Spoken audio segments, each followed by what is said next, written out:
Hanyoyin kariya daga wato ainihin abin da ya shafi cutar kambun baka ko kuma in ce rigakafi game da wato ainihin abin da ya shafi cutar kambun baka. Kamar yadda na yi bayanin a bidiyon da ya gabata, na yi bayanin wato ainihin menene cutar kambun baka, alamominta da kuma abubuwan da malamai suka faɗa tun daga kan hadisai zuwa wato ainihin da maganganun malamai. A yau za mu yi bayani ko kuma zan yi bayani game da abin da ya shafi wato ainihin hanyoyin da malamai suka tsara da kuma hanyar da wato ainihin annabi ya bi wajen warkar da mutumin da aka yi kambun baka ko kuma hasada ido ta kama shi, da kuma matakan da mutum zai bi domin wato ainihin ya kare kanshi daga kamuwa da wato ainihin abin da ya shafi cutar kambun baka.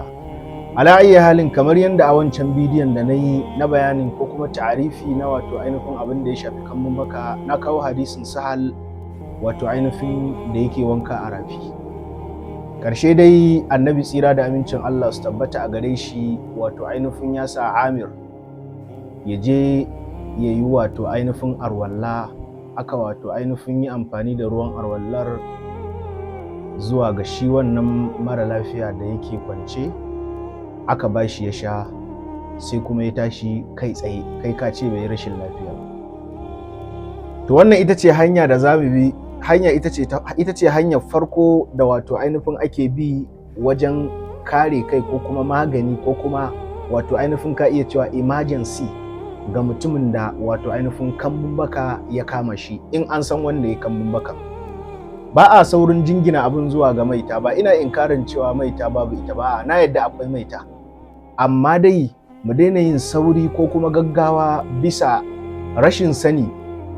muna ɗora ma 'yan uwanmu laifi. Wani lokaci za ka ga ba wato ainihin abin da ya shafi cutar maitan, ba wai abin da ya shafi haɗarin maita ba ne, a'a 'yan uwanmu suna kamuwa da suna fama da cutar kambun baka, amma sai mu je mu ta wato ainihin ƙazafi da kuma sharri cewa maye ne ya kama su, wani ne, a'a kar a yi saurin yin haka. A fara wato ainihin idan an san mutumin kirki ne, ba a zargin shi da wani abu na sabo ko kuma wasu alamomi ba su bayyana a gare shi na cewa wani mutumin banza ba ne ko matsafi ne ko mushriki ne, wato ainihin kar a yi gargawar ɗora masa laifin cewa wato ainihin maye, a'a a fara bincikawa. Shine a samu wato ainihin mutumin da aka ga ya faɗi ɗin kai tsaye, in ana zargin wanda ya magana a kan shi ko kuma ana zargin in yaran mutane ana zargin wanda ya kama shi, to sai a sa shi ya yi alwala, wato ainihin a yi amfani da ruwan arwallan a yayyafa ko kuma a bawa mutumin da yake kwancen ya sha. Wannan shine mataki na farko, a yi arwalla, wato ainihin a yi amfani da ruwan zuwa ga mutumin da ake tsammanin an yi masa kambun baka ya sha. Wannan hadisi ne kai tsaye domin annabi ya yi haka.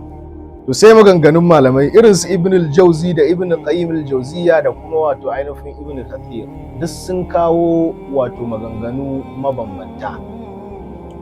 ko kuma ka iya cewa sun yi maganganu wato yanda za a ɗauki mataki. Zan fara da maganan Ibn al-Jawzi saboda ita ce maganan da tafi burge ni da kuma tafi ɗaukar hankali a wannan zamanin, domin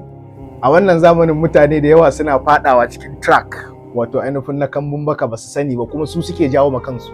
su suke zuwa su jefa kansu cikin bala'i, sai kuma su dawo su yi ta addu'a, Allah ka yaye min, Allah ka yi kaza, makiya sun ta sani gaba. Kai ka jawo ma kanka makiya. Kullu dhu ni'matin mahsudin, duk wanda yake da wata ni'ima a duniya, wallahi wani ni'imar da yake kallo kawai idan ka fari ne kawai, wani ni'imar da yake kallo kawai ka iya tsara zance kawai, shine matsalan shi da kai. Wani matsalan shi da kai dan me yasa ka fi shi gida mai kyau, wani dan me yasa ka fi shi jiki mai kyau, wani dan me yasa ka fi shi karfi. Duk wata ni'ima da kai kake ganin ka raina ta,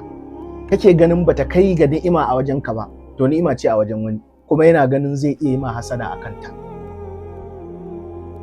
Ala ayyi halin, shi yasa maganan Ibn al-Qayyim al-Jawziyya ya ce wato ainihin ana so mutum ya zama mai ɓoye ni'ima. Wato wata ni'ima kake da ita, to kar ka rika bayyanawa. Kana da kwakwalwa, kana da gane karatu, kakkai ta zuwa cikin mutane kana ta alfahari, ai ni duk abin da aka koya min sai na iya, ni duk abin da aka koya min sai na gane. Ko kuma kana da wata ni'ima ta iya wato ainihin wani abu kai ta ƙoƙarin nuna kanka